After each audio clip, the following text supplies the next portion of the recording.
Hello and a very warm welcome to the news on Sansad TV. I'm Bhawna Nayar. Over the next half hour, we bring you the top stories of the day from across the world. Let's get started with the top 5 headlines this Monday evening. Prime Minister Modi arrives in Indonesia for G20 summit, discussion on global issues with G20 leaders in Bali.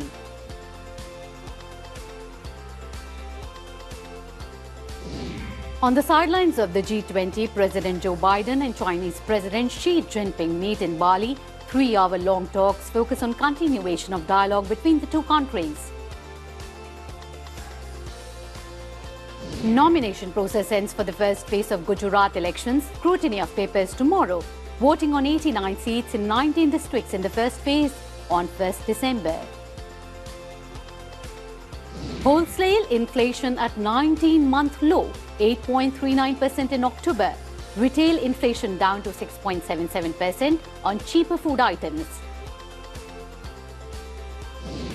And table tennis star Achant Sharath Kamal to get this year's Major Dhyan Chand Khel Ratna Award. Arjun Award for 25 players including Lakshya Sen, Seema Punya, Nikhat Zareen and R. Pragyanand. President to present Sports Award on 30th of November.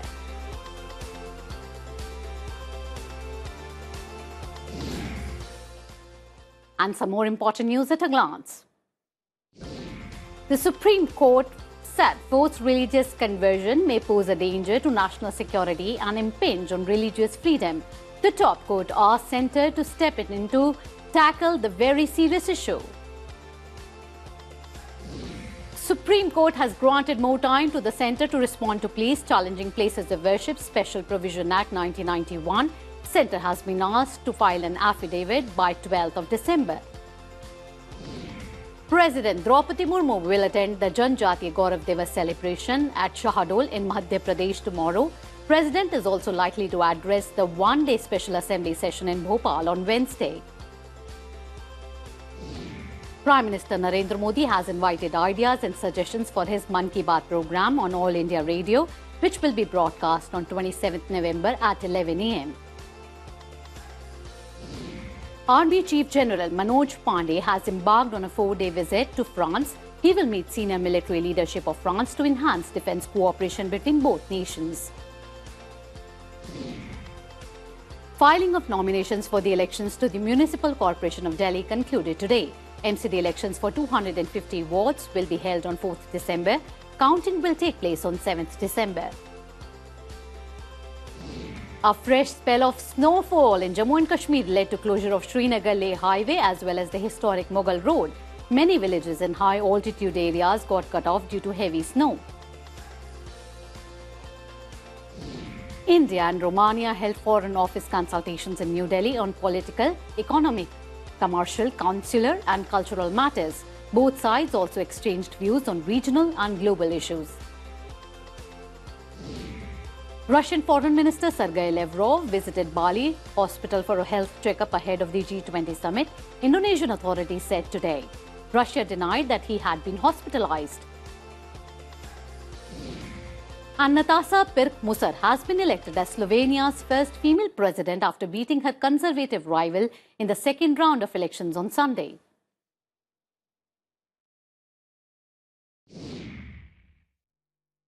And the big story of the day, Prime Minister Narendra Modi said he will hold extensive discussions with G20 leaders in Bali on key challenges. These include reviving global growth, ensuring food and energy security, and addressing issues relating to health and digital transformation. In a statement ahead of leaving for Bali in Indonesia, Prime Minister Modi said he will also highlight India's achievements and its unwavering commitment to collectively address key global issues. The summit is also expected to focus on pressing global challenges, including impact of the Ukrainian conflict, especially on food and energy security. The Prime Minister said that President Joko Widodo will hand over the G20 presidency to India at the closing ceremony, which will be a significant moment for India. India will officially assume the G20 presidency from 1st December 2022. Prime Minister said India's G20 presidency will be based on Vasudhaiv Kutumbakam or One Earth, One Family, One Future. The summit is said to be attended by Chinese President Xi Jinping, US President Joe Biden, British Prime Minister Rishi Sunak and French President Emmanuel Macron, among others. US President Joe Biden and his Chinese counterpart Xi Jinping on Monday held a much-anticipated first in-person meeting on the margins of the G20 summit. It was just one of the many highlights of a summit that comes against the backdrop of the Russia-Ukraine conflict that has unleashed chaos in the global economy. Let us take a look at the many challenges and the difficulties that are expected to unfold at the summit.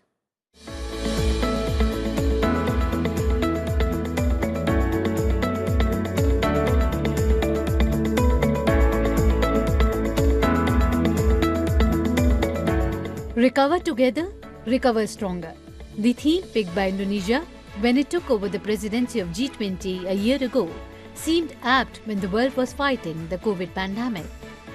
But ahead of the November 15th to 16th summit of the Group of 20, the slogan seems slightly dated.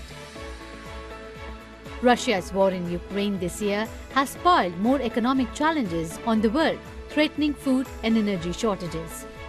Relations between big powers, US and China, have also plummeted. Beijing saw US House Speaker Nancy Pelosi's visit to Taiwan in August as a deliberate provocation and responded with military exercises around the self-ruled island. That is why a meeting on Monday between US President Joe Biden and Chinese President Xi Jinping is being watched with considerable interest. Biden flew into Bali late Sunday. Russian President Putin has opted out of the Bali summit and sent his foreign minister Sergei Lavrov. Western leaders reaching the summit have already indicated a possible showdown over Russia's invasion of Ukraine. Britain's new Prime Minister Rishi Sunak has said this G20 summit will not be business as usual. There are also difficulties in drafting the summit document, with Ukraine becoming a stumbling block. There could be trouble during the customary group photo at the end of the summit over Lavrov's being in the frame. The G20 comprises 19 countries. It accounts for over 80% global GDP, 75% international trade and two-thirds of the world population. Indonesia's term as G20 president ends with this summit. India takes over from 1st of December. Bureau Report, Sansad TV. Moving on, swift and transparent decision-making and availability of optimal resources are crucial for a country's combat readiness, Defence Minister Rajnath Singh said today. He was addressing the Controllers Conference 2022 organised by the Defence Accounts Department. Rajnath Singh further said that a delay in decision-making leads to loss of both time and money and affects combat readiness. Stating that resources around the world are limited, the Defence Minister emphasised on exercising financial prudence in using them and there should be no wastage. Take a listen. संसाधनों के विवेक की बात यहाँ पर मैं कर रहा हूँ, तो उससे मेरा तात्पर्य दो बात मुझे। पहली, रिसोर्सेज का सही जगह पर उपयोग। दूसरी, उनकी किसी प्रकार से वेस्टेज न हो। A penny saved is a penny earned। वाली बात रिसोर्सेज पर भी पूरी तरह से लागू होती है। And now some election-related news. Filing of nominations concluded for the first phase of Gujarat Assembly polls today. 316 nominations have been filed so far. Scrutiny of nomination papers will be carried out tomorrow. Thursday is the last day for withdrawal of nominations. Polling for 182 seats in the state will be held in two phases. In the first phase, 89 seats in 19 districts will go to polls on 1st December. These districts include Kutch, Surendranagar, Morbi, Rajkot, Jamnagar, Devbhoomi, Dwarka, Porbandar, Junagadh, Gir, Somnath, Amreli, Bhavnagar, Botad, Narmada, Bharuch, Surat, Tapi, Dang, Navsari and Valsad. These include 7 seats of the scheduled caste and 14 seats for the scheduled tribes. Counting of votes will be done on 8th of December. Moving on, inflation based on wholesale price index was 8.39% in October on the back of lower prices of fuel and manufactured products. It was for the first time in 19 months that wholesale inflation was in single digits. It was at 7.89% in March 2021. Since April 2021, wholesale inflation has been in double digits. It was at 10.79% in September, and in October 2021, it was 13.83%. Wholesale inflation declined in October 2022 due to lower prices of mineral oils, basic metals, fabricated metal products, other non-metallic mineral products and minerals. Food inflation was 8.33% in October as against 11.03% in September 2022. Dream big and dream for a new and developed India. That's President Draupadi Murmu's message for the children of the country on Children's Day. President Murmu interacted with students from various schools at Rashtrapati Bhavan Cultural Centre today. She urged them to stay connected with India's culture and always respect their parents and love the motherland. The president said every new generation brings new possibilities and new dreams. She added that this is a new era of technological and information revolution where children are aware about various domestic, social and environmental issues. She said it was important to teach the children right values and involve them in various activities and discussions. And viewers, the nation is celebrating Children's Day today. On the occasion, Prime Minister Narendra Modi paid tribute to former Prime Minister Jawaharlal Nehru on his birth anniversary and remembered his contribution to the country.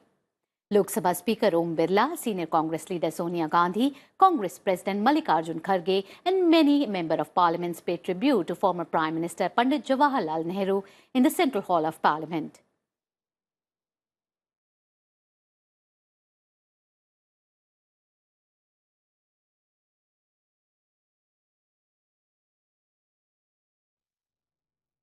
UPA Chairperson Sonia Gandhi and Congress President Mallikarjun Kharge also visited Shantivan to pay homage to former Prime Minister. Events were organized across the country to mark the occasion.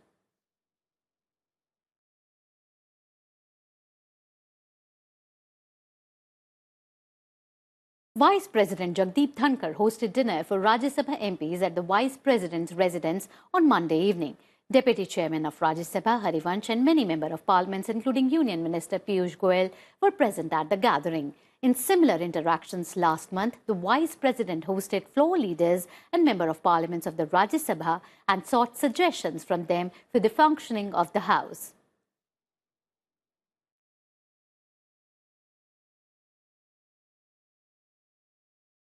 And moving on to our next story, the 41st India International Trade Fair opened at Pragati Maidan in New Delhi today. Commerce Minister Piyush Goyal inaugurated the trade fair that will go on till 27th of this month. This year, the theme of the trade fair is Vocal for Local, Local to Global. The 14-day mega event assumes a special significance as it coincides with celebrations of Azadi Ka Amrit Mahotsav. Bihar, Jharkhand and Maharashtra are the partner states, while Uttar Pradesh and Kerala are the focus states. 12 countries, including Afghanistan, Bangladesh, Bahrain, Belarus, Iran, Nepal, Thailand, Turkey, the UAE and the UK are participating in the mega trade fair.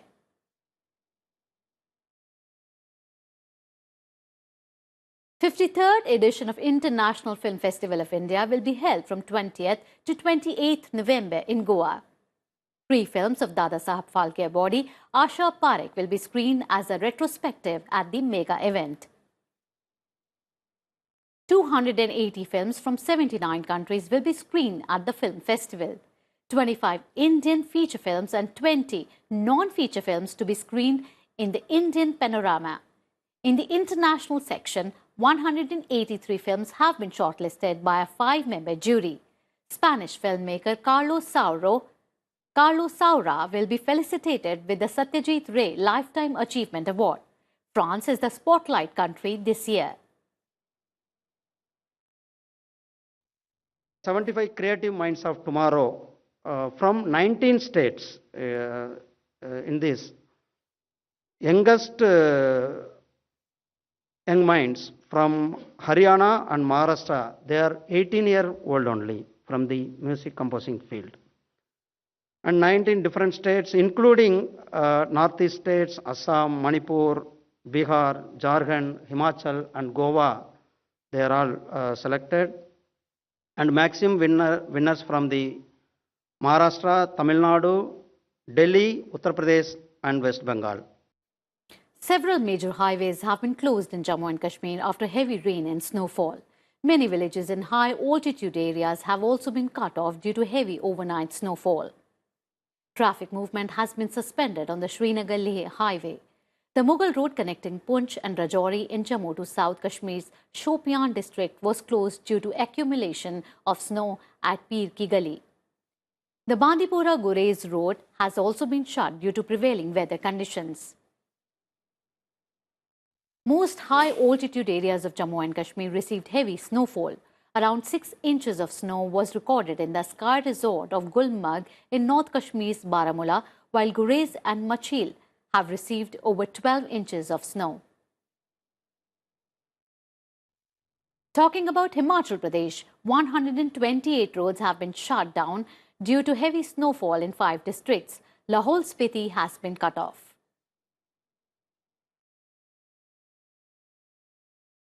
Slipping into a very short break here. Lots more coming up on the other side. You stay tuned to Sansad TV for more news.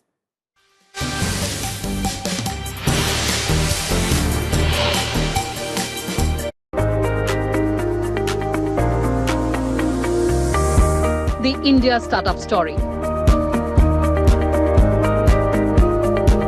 Powerful ideas.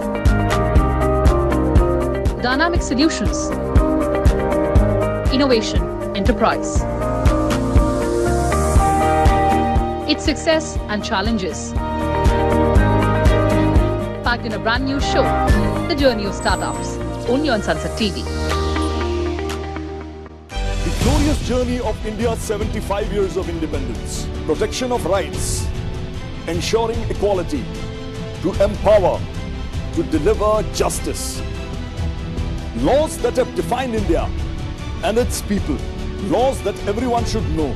Watch 75 years. Laws that shaped India. With me, Hemant Batra, only on Sansad TV.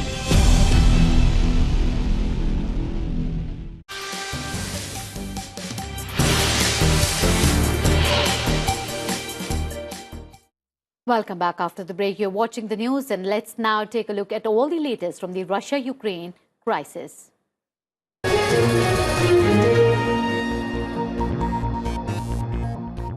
Ukrainian President Volodymyr Zelensky called the Russian withdrawal from Kherson the beginning of the end of the war. He also met the soldiers in the southern Ukrainian city after its liberation from Russian troops. Zelensky said that the country's strong army was persistently reclaiming the territories taken by Russia since its invasion. He waved to the residents in the area, congratulating them on the liberation of the city. Kremlin has said that the Kherson city remains a territory of the Russian Federation. Ukrainian president said that investigators had uncovered more than 400 Russian war crimes in the Kherson region. He said that bodies of both servicemen and civilians have been found. He said stabilization and the restoration of law had been established in 226 settlements, affecting more than 1 lakh residents. Arrest of Russian soldiers and mercenaries were proceeding. He asserted that fighting in eastern Donetsk region was as intense as it had been in recent days, with no let-up in Russian attacks.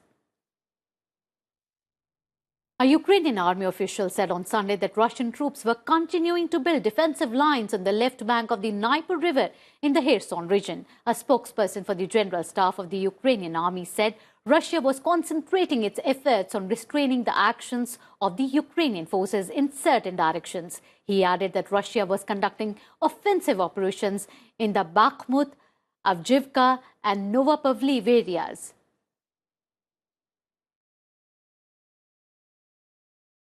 And now news from some other parts of the globe.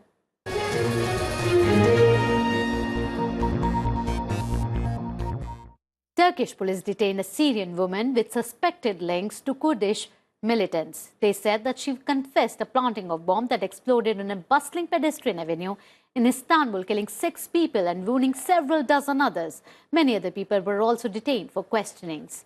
More details in this report. Shopkeepers and residents of Istanbul's Taksim Square began cleaning up the debris from blast that killed 6 people on Sunday. 6 Turkish citizens, 2 members each of 3 families were killed in the attack.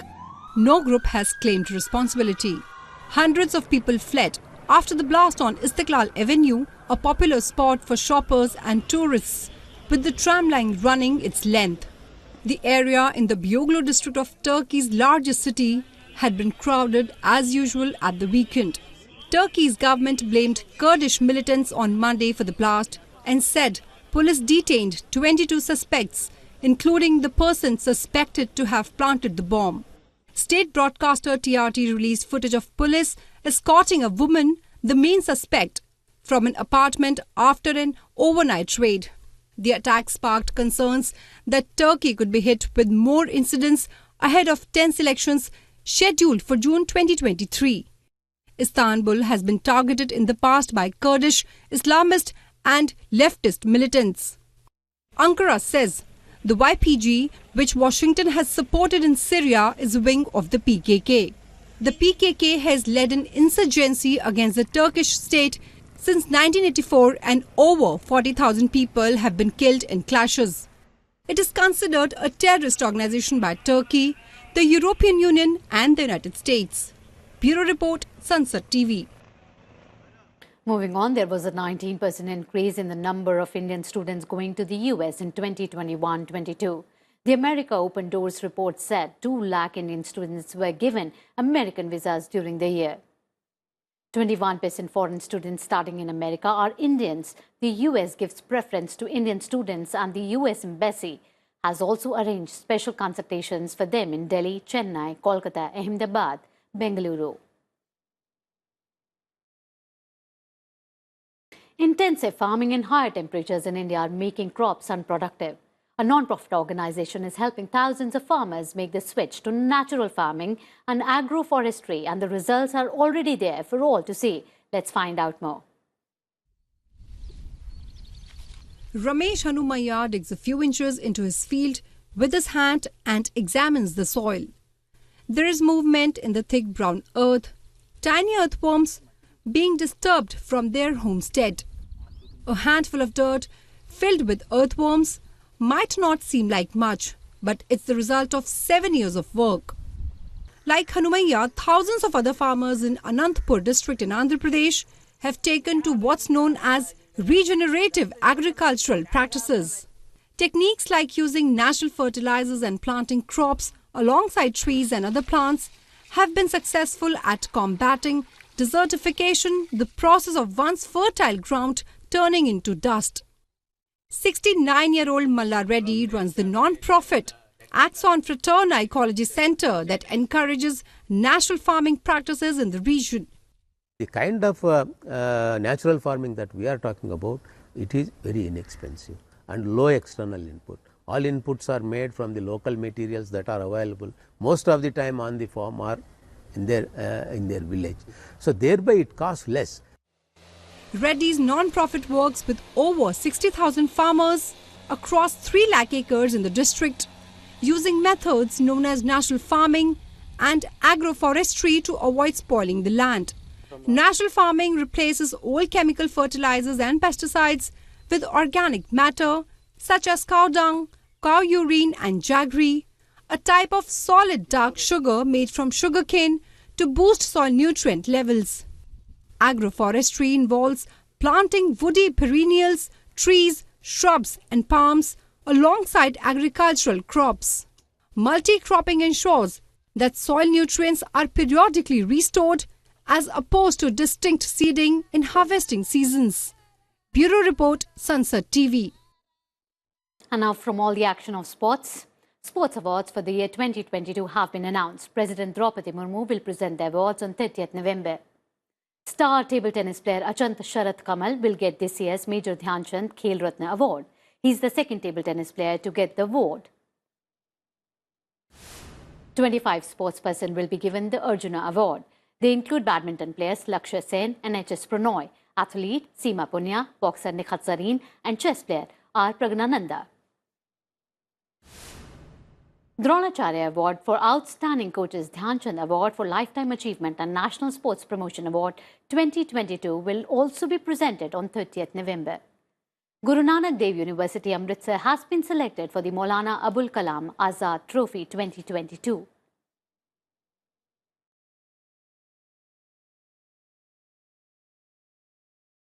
And some more stories from the field of sports. England claimed their second 2020 World Cup title with a 5-wicket win over Pakistan at the Melbourne Cricket Ground on Sunday.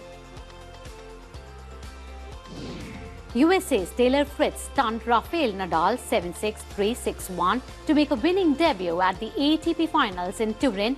Novice Casper Ruud kick-started the round-robin stage on Sunday with a win over Canadian Felix Aliassime. George Russell celebrated the first win of his Formula One career at the Brazilian Grand Prix at the Interlagos on Sunday, leading home a Mercedes 1-2. Double Olympics medalist PV Sindhu has expressed inability to take part in the World Tour finals in China from December 14th due to a stress fracture on her left ankle. And Virat Kohli and Suryakumar Yadav included in the most valuable team of the tournament a day after the ICC Men's T20 finals. Hardik Pandya named the 12th man.